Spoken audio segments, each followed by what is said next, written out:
الشخص ده حيدمر أكبر قناة يوتيوب في العالم اللي هي قناة مستر بيست، القناة اللي تأثيرها وصل لكل العالم وغير محتوى اليوتيوب والتحديات. I put 100 people inside of a giant circle and whoever leaves the circle last wins $500,000. الشخص ده اسمه كريس وكان أقرب شخص لمستر بيست وفي نفس الوقت من فريق عمل القناة. وفي معلومة تقول إن كريس أول مشترك في قناة مستر بيست وكان دائما يطلع معاه في القناة والفيديوهات لدرجة صار عنده معجبين، وكريس صار جزء من قناة مستر بيست. قبل فترة خرج كريس وقال إنه بياخذ هرمونات لأجل يغير جنسه لبنت والعياذ بالله. والمصيبة يوم بدأ الشيء ده كان وقتها متزوج وعنده طفل. الفترة ديك الكل بيقولوا إنه مستر بيست راح يطرده من القناة ولازم يطرده أصلا لأن أطفالهم بيتابعوه كيف يخليه يظهر في القناة.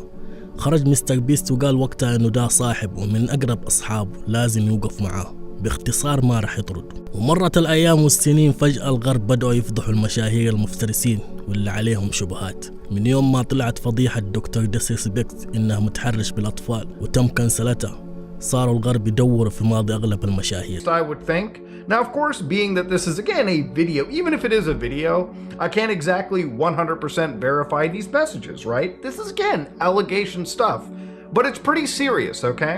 You know, if people are willing to talk about people like Cody Ko, Dr. Disrespect, then these are things that again we all have to cover, especially when we're dealing with one of the largest channels on YouTube. So again, looking at some of these messages, you got emojis, of course, dad. This is the best Snapchat I've ever seen. So then there were some messages over here where they were explicitly speaking to a group of people, including allegedly one minor. I know, dude. I would inside of that egg and then watch her eat it and then watch her have with another man while she comments about how much. لين خرج يوتيوبر اتكلم انه كريس كان يتحرش بولد قاصر بعمر 14 سنة وانتشرت المحادثة اللي مع القاصر وكريس. Oh my god, bro, this shit is terrible, my nigga. This is wicked, my nigga. I wish I was in the video. Me too. It's too soon, though. I could introduce you to everyone when you get a little older. Yeah, that would be awesome. Your birthday is coming up, isn't it? Yeah, December 2nd. You're turning 14, so he was 13. I don't know what the party will be at. My mom is still deciding. What do you want? I can give you anything. Bro, I don't even feel comfortable reading this motherfucker right now, my nigga. It's fine, look at my snap, okay?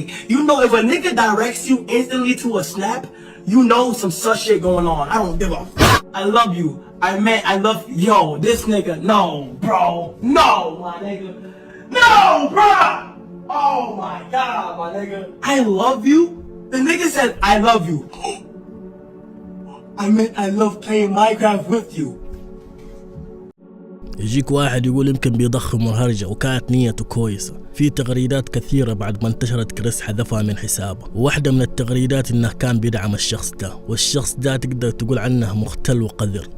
وانطرد من الجامعة لانه كان يرسم شخصيات انمي، بس مو أي شخصيات أنمي لناس قصر بوضعيات غير أخلاقية. وبعد ما انطرد من الجامعة سوى موقع يبيع فيه الرسومات المقززة حقته، واللي بيخشوا الموقع كلهم نفس فئته، أقل شيء تقدر تقول عنهم مرضى. فالمرضى دول طلبوا منه إنه يرسم بنت صحفي بشكل غير أخلاقي، ولبى طلبهم ورسم الطفلة اللي عمرها 8 سنوات بشكل مخل وغير أخلاقي. وكريس نشر الصورة حقت الرسام ودعمه، وفوق ده اشترى الصورة وعلقها في غرفته. والمصيبة الصحفي كلم كريس وقال له يحذف الصورة، وكريس وقتها ما رد عليه ولا اعتذر. بس كريس يوم شاف كل الصور والمحادثات بدأت تطلع خرج وغرد وقال أبغى اعتذر لأي شخص أسأت له في الماضي بتعليق أو أي شيء لأني ما كنت أقصد. وبعد ما شفت هذه الأخبار اللي طالعة قررت أنفصل عن طاقم مستر بيست وأركز على عائلتي وصحتي النفسية. وطبعا الردود كلها كانت هجوم وما حد قبل اعتذاره. وزي ده قال انت حقها تخش السجن، واللي قال مثير للشفقة.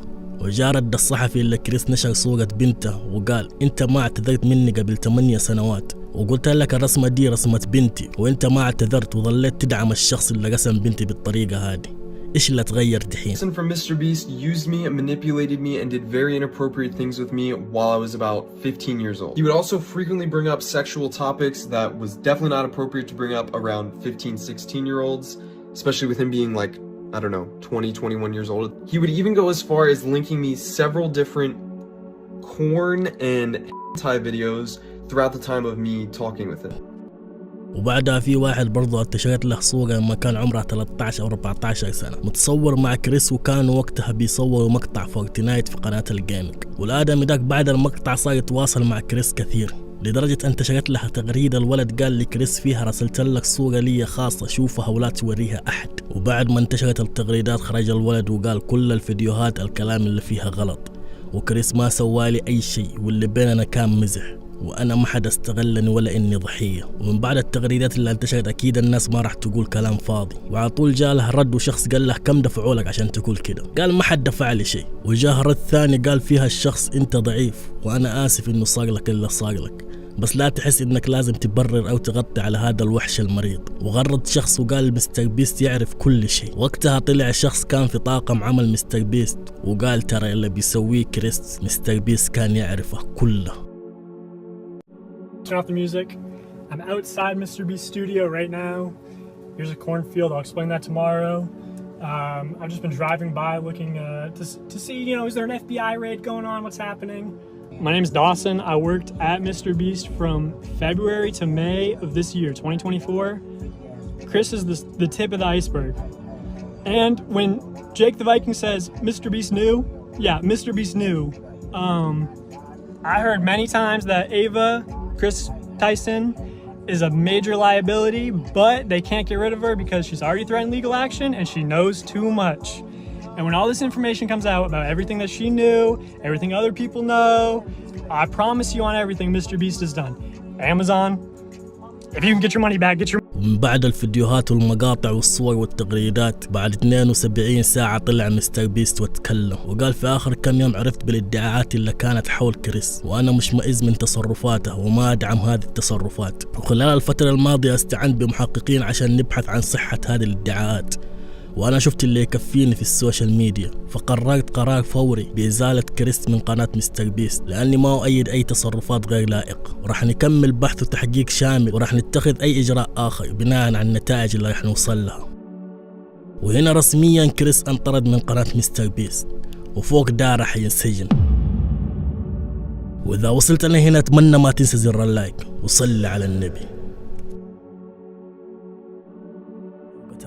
كمان وقتها كريستوفر لقت فرصة وخرجت لجل تفعل جرس الإنذار اللي في البيت، بس روبرت ومايكل عطلوه وقتها وكانت حتخرج برا البيت بس طاحت من كتر ما إنها نزفت. صارت تصرخ وتطلب النجدة، وأول ما جات الشرطة سمع الصراخ كريستوفر وهي تطلب النجدة. وأول ما دخل الشرطة البيت شافوا كريستوفر طاحة على الأرض وجسمها كله دم. ولما شالوها للإسعاف وقبل ما يودوها المستشفى قالت للشرطة إنه أخوانها هم ورا كل شيء، روبرت ومايكل. والشرطة فتشت البيت كامل ما لقيوا غير جثث العائلة، ما كان في أحد عايش إلا أختهم الطفلة اللي عمرها 2 سنين وكريستوفر اللي نقلوها للمستشفى.